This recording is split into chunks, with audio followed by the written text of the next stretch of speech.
Hi friends, நம்ம மாடி தோட்டத்துக்கு வந்திருக்கோம். எதுக்குன்னா கொஞ்சோண்டு இந்த கீரையிலலாம் ஏதோ பூச்சி தின்னு இருக்க மாதிரி இருக்குங்க. அதான் அதில் கொஞ்சம் மருந்தடிக்கலான்னு வந்திருக்கேன். இங்கே பாருங்க, ஒரு சின்னதாக பச்சை கலரில் வெட்டிக்கிளி மட்டும் இருக்குது. அதோட வேலை தான் அது. இங்கே பாருங்க, நான் வேப்பிலையை அரைச்சி அந்த தண்ணியை இதில் இந்த பாட்டிலில் ஊற்றி கொண்டு வந்திருக்கேன். இது ஸ்ப்ரே பாட்டில், காலினோடது. இப்போது இந்த வேப்பன் தண்ணியை அதில் ஸ்ப்ரே பண்ணி விட்டோம்னா அந்த பூச்சி செத்துரும்.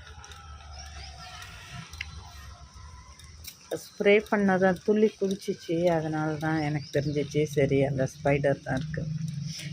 ஸ்பைடர் இல்லாது இது வெட்டுக்கிளி, சின்னதாக குட்டியாக ஒரு பச்சை கலரில் வெட்டுக்கிளி இருக்குது.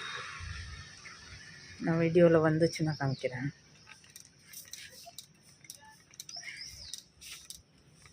அதுதான் எல்லா செடியிலையும் இங்கே வரும்.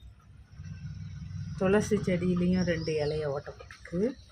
அப்புறம் இந்த பொன்னாங்கண்ணி கீரை செடியிலையும் ஓட்டையாக போட்டு வச்சுருக்கு.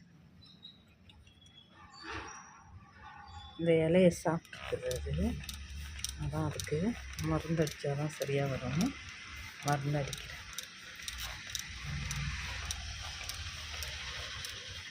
இந்த வேப்பம் புண்ணாக்கு போட்டாலே இந்த மண்ணில் உள்ள பூச்சியெல்லாம் செத்துருதுங்க. இந்த வேப்ப இது அரைச்சோன்னாக்க நமக்கு அந்த செடியில் எதுவும் பூச்சி வராமல், செடியில் ஏதாவது பூச்சி புழு இருந்தாலும் அதுவும் செத்துருது.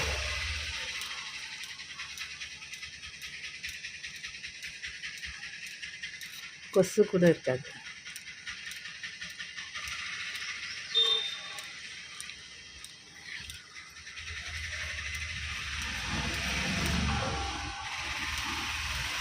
துளசியில் ஸ்ப்ரே பண்ணுவோம்.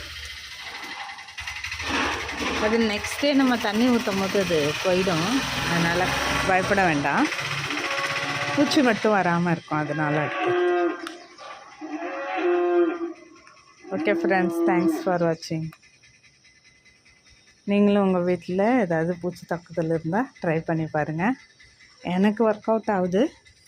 உங்களுக்கு எப்படி இருக்குதுன்னு சொல்லுங்கள். இந்த